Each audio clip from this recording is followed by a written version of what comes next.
Assalamualaikum warahmatullahi wabarakatuh. Perkenalkan, nama saya Dewi Mulia Putri, NIM 1120-105. Nah, sebelumnya kita perlu tahu apa sih hukum pidana.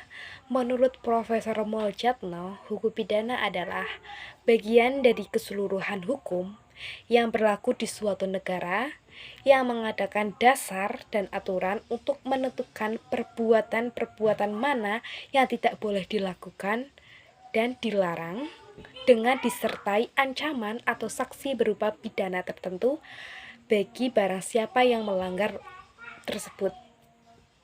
Nah, dapat disimpulkan bahwa hukum pidana merupakan ketentuan yang berhubungan dengan negara, kepentingan umum, dan individu. Nah, apa saja sih kaidah hukum pidana? Nah, kaidah hukum pidana antara lain yaitu larangan, perintah, kebolehan, dan saksi. Bagaimana sih cara menganalisis perbuatan seseorang menggunakan hukum pidana? Yang pertama yaitu kita lihat asas-asas dari hukum pidana terlebih dahulu. Asas yang pertama yaitu perbuatan, yaitu tindak pidananya. Yang kedua yaitu orang atau kesalahannya. Dan yang ketiga yaitu saksi berupa pidanaannya. Nah, dasar penentukan perbuatan pidana pertama itu asas legalitas yang menyangkut waktu dan tempat. Yang kedua yaitu rumusan undang-undang, adanya unsur tingkah laku dan perbuatan melawan hukum. Ketiga yaitu kesalahan. Nah, unsur dari kesalahan yang pertama yaitu kemampuan bertanggung jawab dengan keadaan jiwa yang normal. Dan yang kedua yaitu hubungan batin, subjektif. Dan yang ketiga yaitu tidak ada alasan pemaaf. Nah, ada dua bentuk kesalahan. Yang pertama dalam arti pertanggungjawaban pidana, yang artinya bahwa pelaku kewajibannya itu normal, baligh, berakal, dan mumayyiz. Dan yang kedua yaitu dalam arti hubungan batin antara pelaku dengan perbuatannya, yakni ada unsur kesengajaan atau kelalaian. Nah, bentuk dari sengaja itu yang pertama yaitu sengaja sebagai maksud atau tujuan. Yang kedua itu sengaja sebagai keinsyafan, kepastian, yang artinya pembuat yakin bahwa akibat yang dimaksudnya tidak akan tercapai tanpa terjadinya akibat yang tidak dimaksud.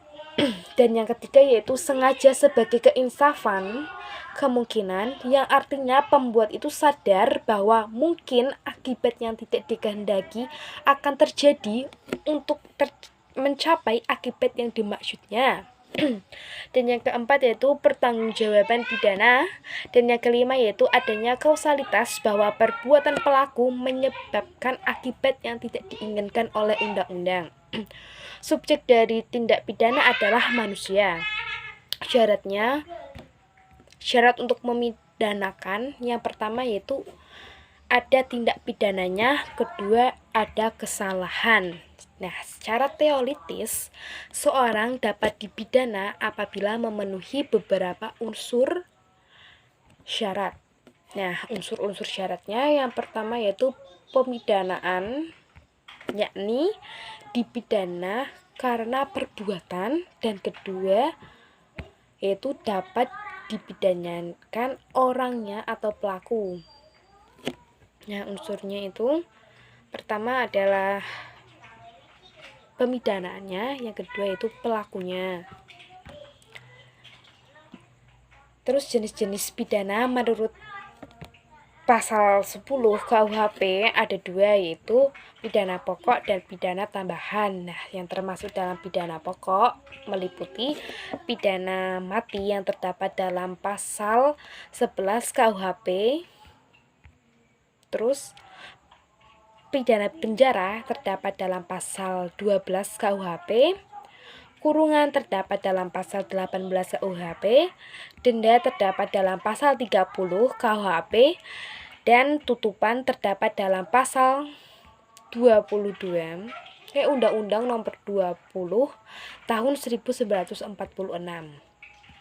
Selanjutnya itu pidana tambahan yang meliputi pencabutan hak-hak tertentu, perampasan barang-barang tertentu, dan pengumuman putusan hakim.